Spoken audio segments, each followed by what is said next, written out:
I've always felt that the best two time travel stories were The Time Machine and Charles Dickens' Christmas Carol.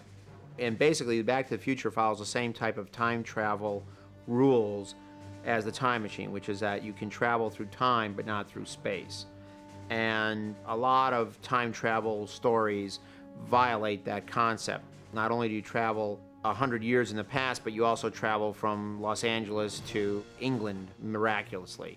So we believed in the H.G. Wells Time Machine idea of time travel.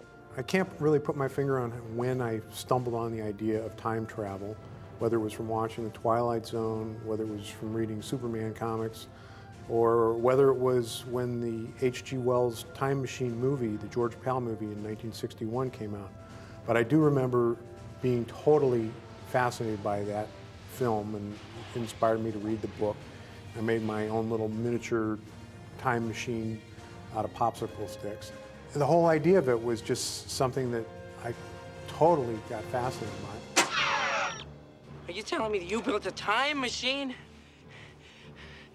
out of a DeLorean? I'm from the future. We've got to get you home.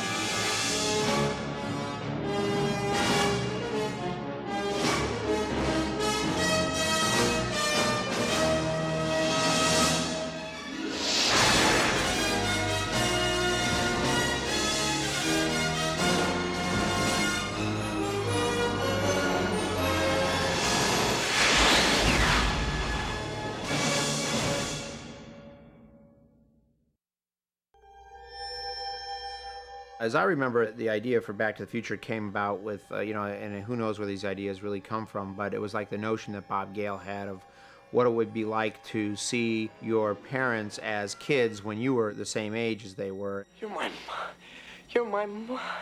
My name is Lorraine. Lorraine Bates. I was back in St. Louis, Missouri, visiting my parents, and searching around in the basement, I stumbled upon my father's high school yearbook. And I'm thumbing through it, and I discovered that my father was the president of his graduating class. I didn't know this, and I thought about the president of my graduating class as somebody I had nothing to do with. So I thought, gee, if I went to high school with my dad, would I have been friends with him? So that was the idea that I came back to Los Angeles, and I said, Bob, what if you could go to high school with your parents? What would that be like? What are you writing? Stories. Science fiction stories about, visitors coming down to Earth from other planets. Get out of town. I didn't know you did anything creative. The idea that every adult was once a kid really had never been done before as a movie. This was an idea, an original idea that we'd never seen dealt with before. The time period that we selected was purely mathematical. Action! It was an 80s kid who had to go and find his parents at his same age, so that put us immediately into the 50s.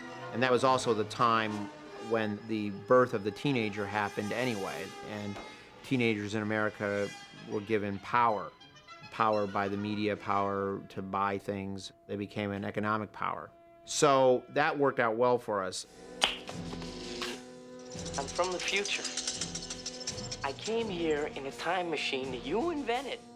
When we sat down to write the first script and we said, we need a time machine, where does a time machine come from? The time machine has to be invented in somebody's garage. The archetype American inventor that does stuff like this in his garage, it's Doc Brown. I was standing on the edge of my toilet, hanging a clock. The porcelain was wet. I slipped, hit my head on the edge of the sink, and when I came to, I had a revelation, a vision, a picture in my head, a picture of this. This is what makes time travel possible. The flux capacitor. Where did he come from? We kind of had an idea that he probably worked on the Manhattan Project. In fact, with the nuclear aspect of it, we were pretty sure that that was the case. But he went off on his own, and he had these weird ideas about flux capacitors and so forth. The very first idea of the time machine was that it was a chamber of some sort. Yeah, I guess we had it built into an old refrigerator. But it became very apparent that if you were going to really build a time machine, it should be a vehicle.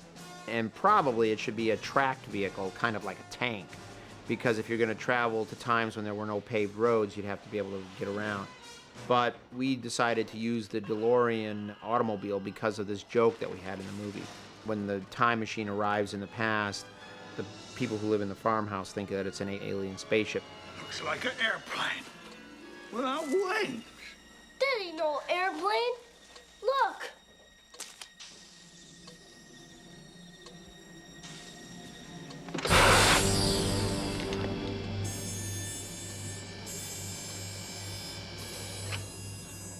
A lot of people think that Back to the Future is a science fiction movie. A lot of people think it's a special effects movie. The fact is that there are only 31 or 32 special effects shots in the entire film.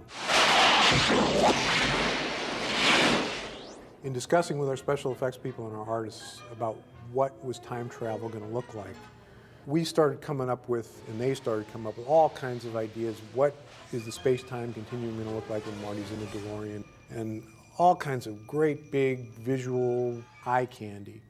And at a certain point, Bob and I looked at each other and said, you know, that's all bogus. We don't need any of that stuff.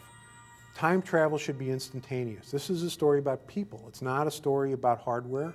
The hardware is just what we use to make it believable.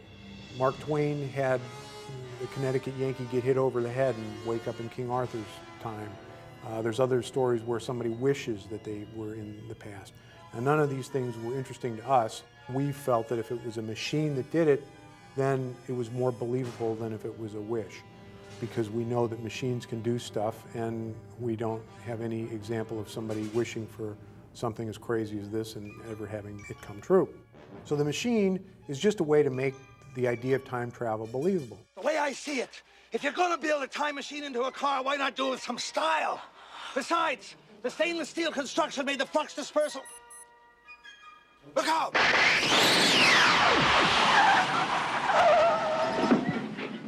A script is something that's always changing.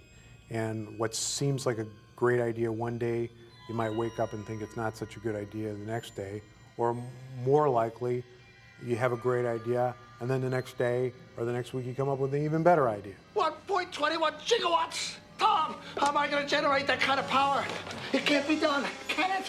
We had this idea for a nuclear explosion actually being the element that was required to bring Marty back from 1955 to 1985, and we had him go into Nevada to this nuclear test site.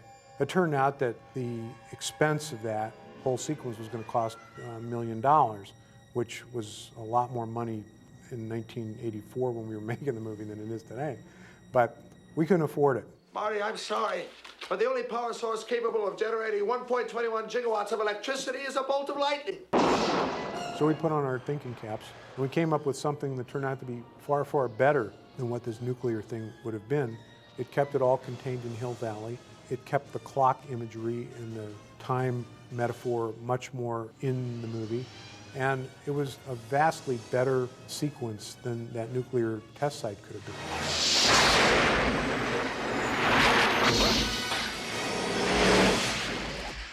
We originally wrote the project for Columbia Pictures, who put it into turnaround. And this was in the early 80s, and the average teen film in the early 80s was very R-rated. And they were sort of drinking, drugging, sex comedies, and those were the films that were making a lot of money. So most of the studios, when we went to set the film up, thought that the film was too soft because it didn't have a lot of edgy stuff in it, except for Disney, who thought that because of the relationship with the son and the mother, it was too dirty. You mind if we park for a while? That's a great idea. I'd love to park.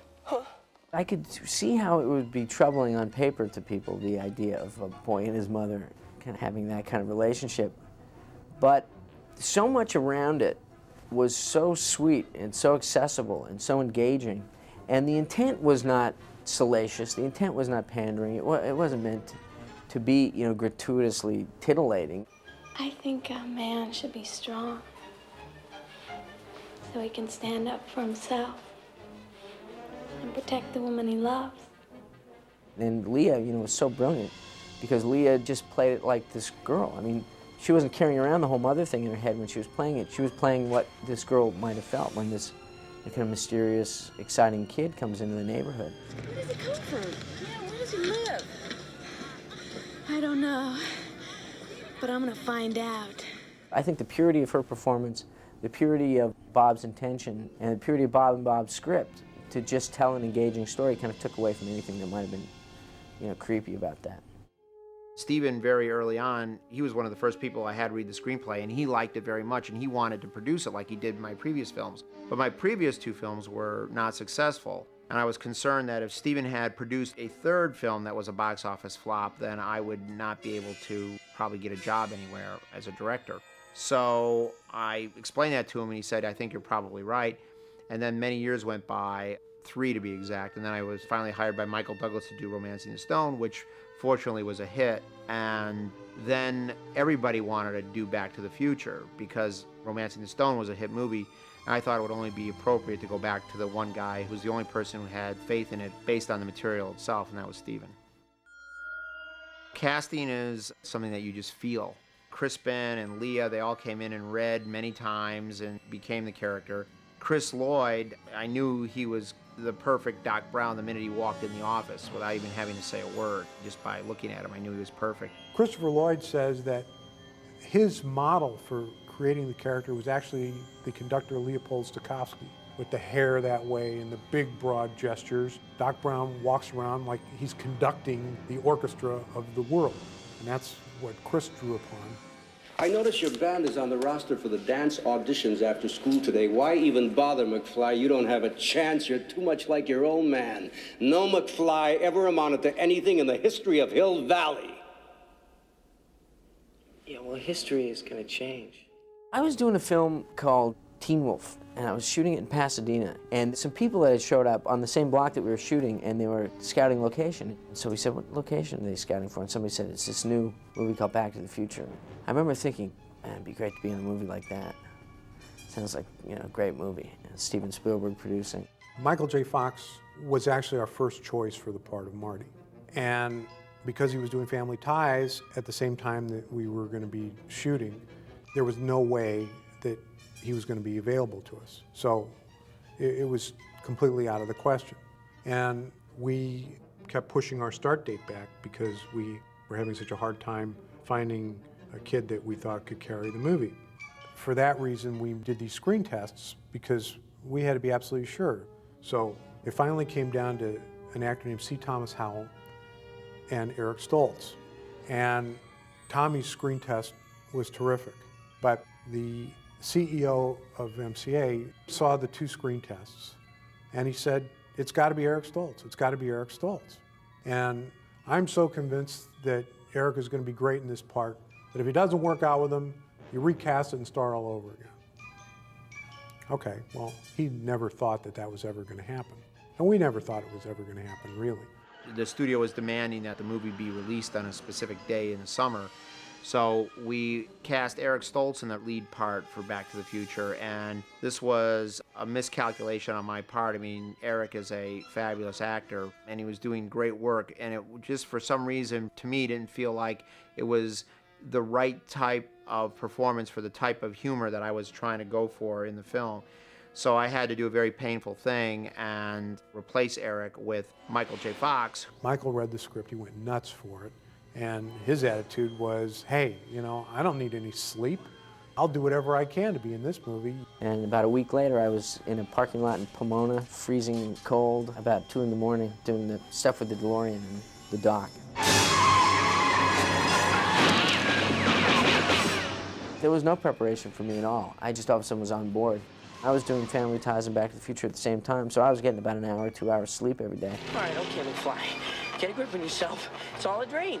It's just a very intense dream. So it was really grueling, and it was exhausting, and it took its toll, physically and even emotionally to an extent, because I just didn't know where I was a lot of times. It was my whole life. Every waking moment was about work, but I was 22, 23 years old. It was my dream to be in the film and television business. I didn't know I'd be in them simultaneously. It was just this weird ride that somehow I got on, and I was glad I did.